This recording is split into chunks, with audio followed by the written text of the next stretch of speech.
Mən şəhidəm, ölməmişəm. Qarabağın bağlarında çiçək olub açıram mən. Mən şəhidəm, ölməmişəm. Günəş kimi vətənimin sabahına parlaq ışıq saçıram mən.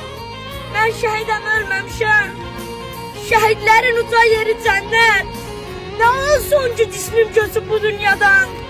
Nə qədər ki var bu millət, nə qədər ki var bu dövlət. Necə ki xalqımız qazilərə, şəhidlərə qoyur hörmət. Demək unudulmamışam, demək hələ yaşayıram.